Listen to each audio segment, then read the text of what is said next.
It's always an exciting time when you start thinking about some of those new series that you're going to pick up next year, especially when you nail down what they're actually going to be.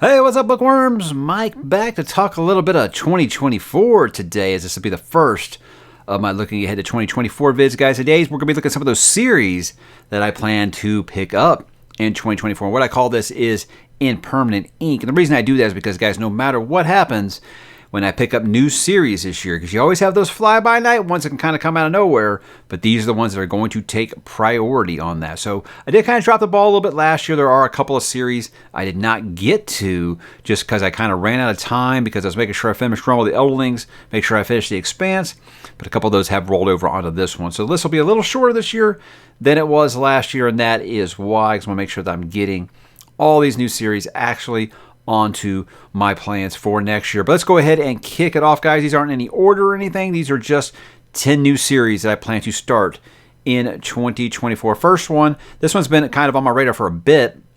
Hope I got these in the right order over here. Yes, this is Son of the Black Sword. This is the Saga of the Forgotten Warrior by Larry Correia. Now, Larry Correia is an author that I've wanted to read for a long time. Back when I talked to Jim Butcher on the channel a long time ago, he actually recommended, when I said, what do I do while I have to actually wait for Dresden Files books, because I binged them up before Peace Talks came out.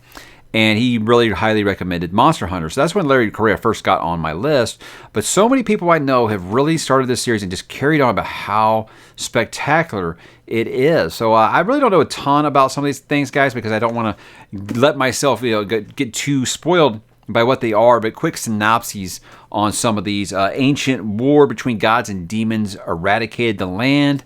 And over time, people grow to only believe it is a myth, but the threat that they will return remains. So, again, this one's just kind of a word-of-mouth series. I think that Christopher Rocky, author of Sun Eater, he kind of pointed this out. There were some people, if you guys follow Larry on Twitter, you know that Larry can rub people the wrong way.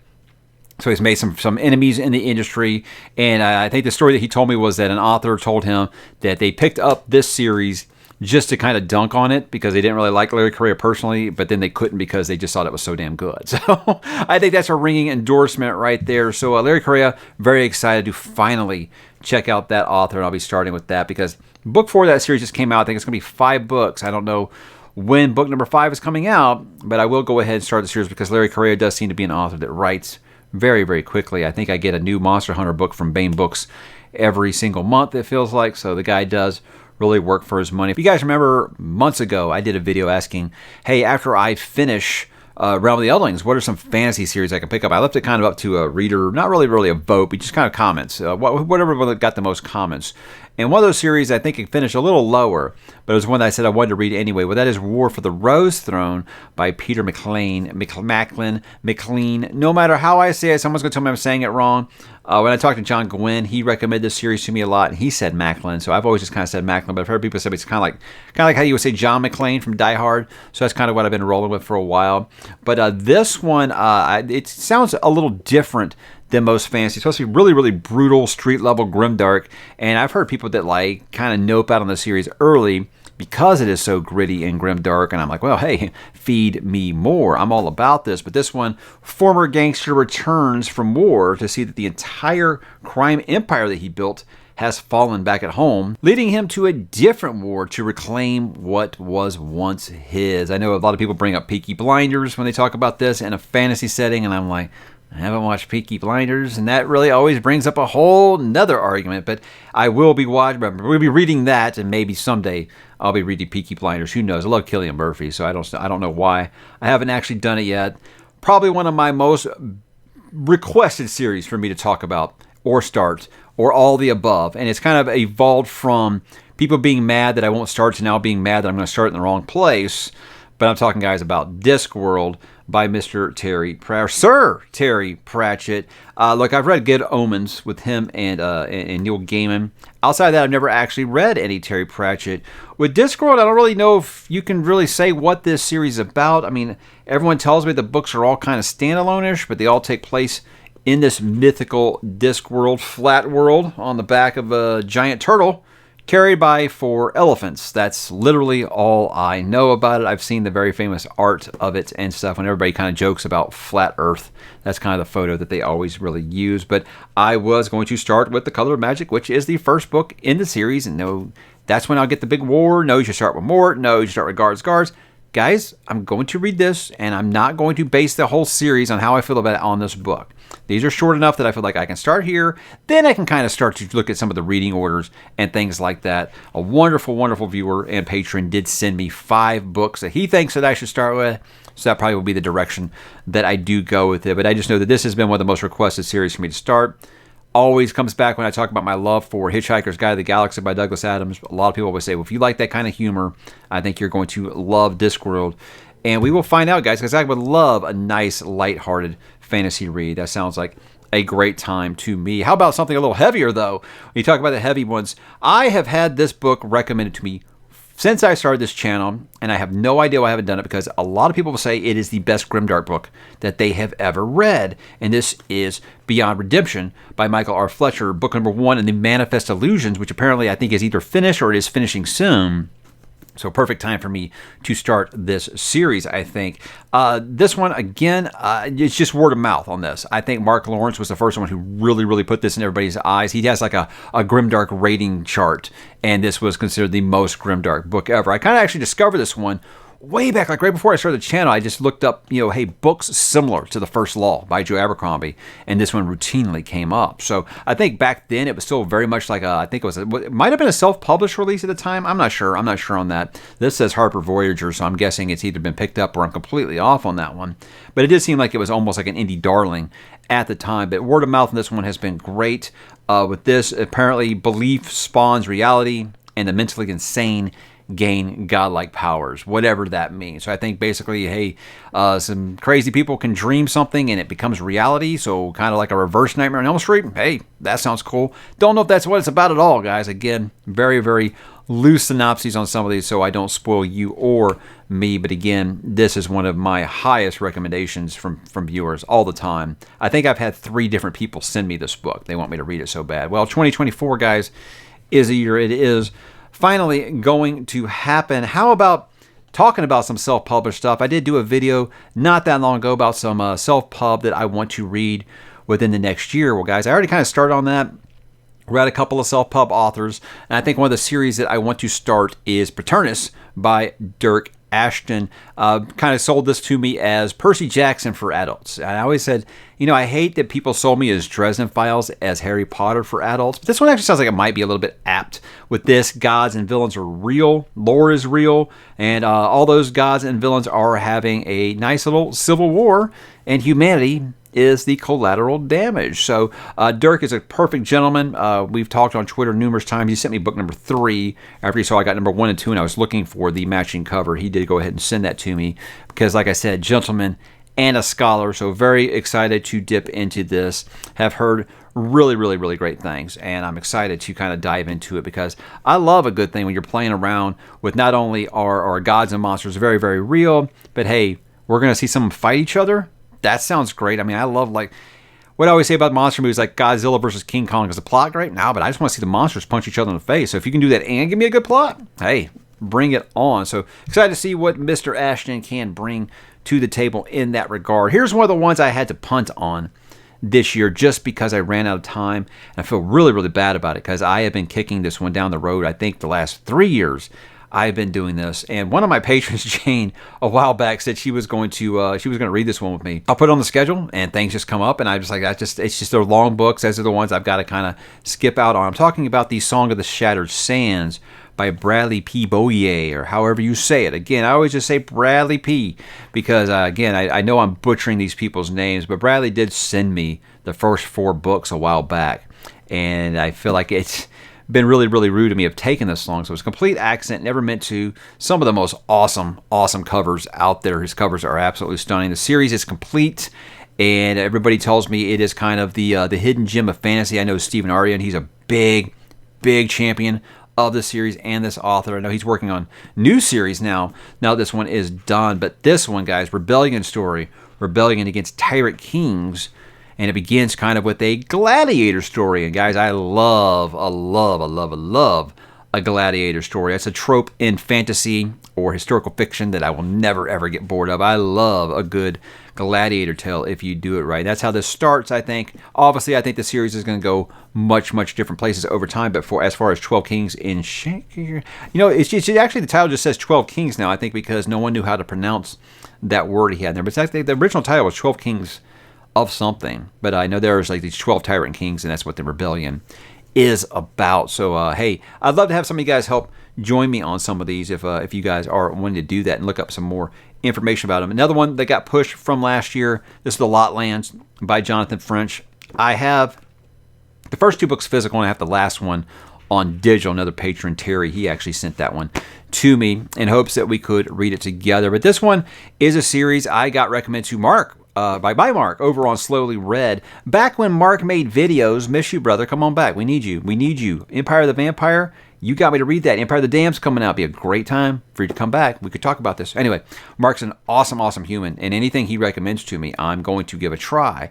And he recommended this to me because he knows I was complaining about saying, hey, I wish there was more fantasy where the lead characters aren't humans, and he knows I love Sons of Anarchy, and he says I got the perfect series because this is half orcs who are kind of like patrolling like this wasteland, and they're protecting civilization, but they are very much like a biker gang. Like they're beasts that they ride, they call like their hog and things like that. And it's supposed to be very influenced by Sons of Anarchy. So I love that idea of these people just kind of inner turmoil, warring for who's going to kind of lead the crew in the direction that they want to go in. So we've got a biker gang set in a medieval setting with with half orcs. That sounds just crazy awesome. And I think the viewer who actually sent me the first book, the note that they put in it said, you'll love this book. They say the word fuck about 487,000 times. And I said, it sounds like my kind of book. I don't know if he said 487,000, but it was a lot. It was a lot. So, hey, if you are into the cussy books, as they call them, I say, hey, cool, let's do it. So those are the 2 that I had to kick from last year that I'll try to get on here this year. And that's kind of a twofer because I had Lotlands also on the self-pub books that I wanted to read because the first book was released independently. You guys like me, you watch the Apple TV series and you got much more interested. Well, now I actually read the first book in Silo, 2 years ago, and I read Wool, and I liked it okay, and I didn't really have like a serious complaints about it, but I just never really continued with it. So now that I've watched the Apple TV series, and I liked it a lot, and I felt like it was a pretty good adaptation of it, I said, okay, how about I go back and kickstart that series again? I would reread Silo. This is YA books, guys, so you can probably get them. I mean, they look beefy, but I think I read Wool in a few days. They've zipped by really fast, but I would go back and reread Silo. So that's why I would say it would be a new series I'm going to start because, I think that I just want to go back to it after a couple of years and be like, okay, what happened in the book and what happened on the TV show? I don't want that to happen to me. So I would start over with Wool because it is like 7 short, I guess you'd say novellas kind of combined in that first one before he started writing the books as whole. So a very interesting series, guys. A very simple concept. All of humanity is housed inside of a giant silo that no one knows where it came from, and no one knows why they're there, but they know that it is too dangerous to go outside due to some, obviously big apocalyptic event. But they start to wonder, are we being lied to? Are we being controlled by this? Is it really that bad out there? And what happens outside of the silo. So I said this one, guys, very much feels like The Giver meets Fallout 3. Living inside that bunker. You got like your class structure in your society and your higher levels and your lower levels due to your wealth and things like that. Very interesting concept. And like I said, the Apple TV series got a lot more people interested in it, and myself included, just because I said I want to go back to it, but I feel like I've already forgotten everything that I read, so that's why I would be doing it again. Now, this one, guys, I am actually reading book number 1 right now, and that's a reread. So again, it feels weird to say these are series that I'm going to be starting in 2024, but I'm counting it because I never knew until I started this channel that Kingsbridge by Ken Follett was actually a series. I had no idea. I really thought Pillars of the Earth was just a standalone book, and it's one of my favorite books ever. And I'm actually reading it right now. Again, so I said I wanted to reread that one because, guys, the last time I read it was 1996. And a lot of things have happened since then and now. So I was like, I still remember a good chunk of it, but it's all very, very fuzzy. Obviously, the main details are going to be a little fuzzy to me, so I said I'm going to restart it. So I'm reading Pillars now so I can go into World Without End and Column of Fire and The Evening and the Morning, all those, and do that series as a whole. So I'm counting it as I'm starting a new series because I am restarting it. Sure, I started Pillars a little earlier than I expected. That's because several people I know are going to be reading this one here relatively soon, and I wouldn't mind joining them possibly if I can make the schedule work out. But these are monstrous books.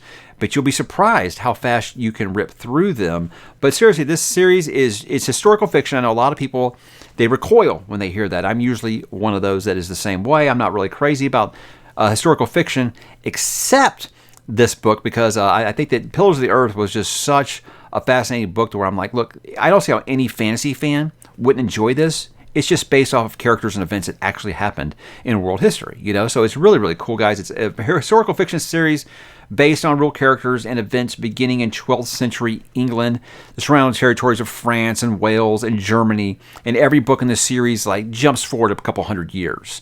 And you just kind of see the same character, not the same characters, but the descendants. Some of those characters apparently will be mentioned and stuff. They're coming to reach myth and folklore kind of status as you're going a couple hundred years into the future of Kingsbridge, this mythical town in England here. So I can only vouch, like I said, for Pillars of the Earth. Absolutely love it. Again, I'm reading it now. I've only read the prologue so far, but I'm excited to get back into that series because I loved Pillars of the Earth the first time I read it. And I know I'm just going to like it even more now. I just feel like you're more of a veteran reader at this point, than when you were a teenager, and I hadn't really read very many things like that. But yeah, my memory is that it is a top 20 book without a doubt for me, and I can't wait to solidify that with this reread. So I had to break my own reread rule, but I feel like that's one that is worth it. And again, it's been 27 years since I read it. It's almost going to be like reading it for brand new again, except I do remember a lot of those characters. Lastly, guys, I flirted with a different series from this author because this kind of reminds me of John Gwynne, where I had 7 books by John Gwynne before I had ever read a single book. I think I've got 9 or 10, maybe 11 books by Anthony Ryan. And I said 2024 needs to be the year I make some Anthony Ryan happen. Because sometimes you just get that feeling. You get a feeling that you're going to like an author, so you keep buying their books, not just off word of mouth, but just off reputation.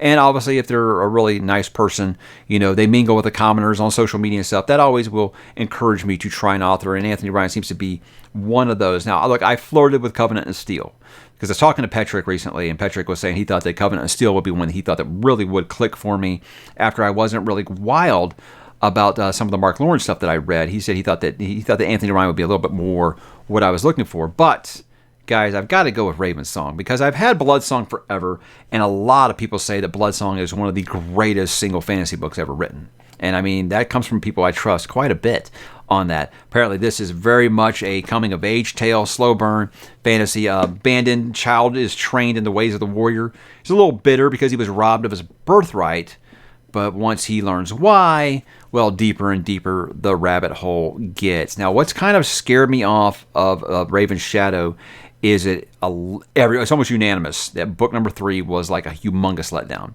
But so many people I know have told me, you can read Bloodsong as a standalone and be quite happy. So we'll see. One of the things, if it's as great as I have heard it is, I'll want to continue, and I want to make that decision for myself. I never let that kind of chase me off. It's just when it's damn near unanimous, that's when it will kind of be like, okay, well, let's wait a little bit. But I chose that over Covenant of Steel just because, again, Bloodsong has an incredibly well-received reputation, and it's supposed to just be so great. And I do love me some coming of age. I do love me kind of flying through the years of a character as they kind of go out and try to find their destiny and find some answers that they may not want to know the answer to. That sounds very, very intriguing. And that's the 10, guys. Those are the ones I'll be starting in 2024 without a doubt. So obviously, sometimes things can kind of get out of hand, and I want you to understand, I'm not saying I'm going to finish these series. I'm not even saying I'm going to continue them after book 1, but these are 10 series I'm going to try in 2024. Got a couple of series that are ongoing. I'll still be continuing. Legends of Drizzt, I completely shit the bed on that one this year, guys. I never got to Legacy of the Drow. I feel so bad about it because I was so excited about Drizzt. It's just I really wanted to focus on finishing Realm of the Eldlings, finishing the Expanse last year, and then I started getting into the Bound of the Broken. Just kind of took all of my free time when it came to adding new series to the list. But I'll be continuing with that. I am reading Legend by David Gemmell in December, so I might continue with the ℓ saga if I really do like that book as much as everybody says I will. I'm also starting the Matthew Corbett series by Robert McCammon in December with Speaks the Nightbird.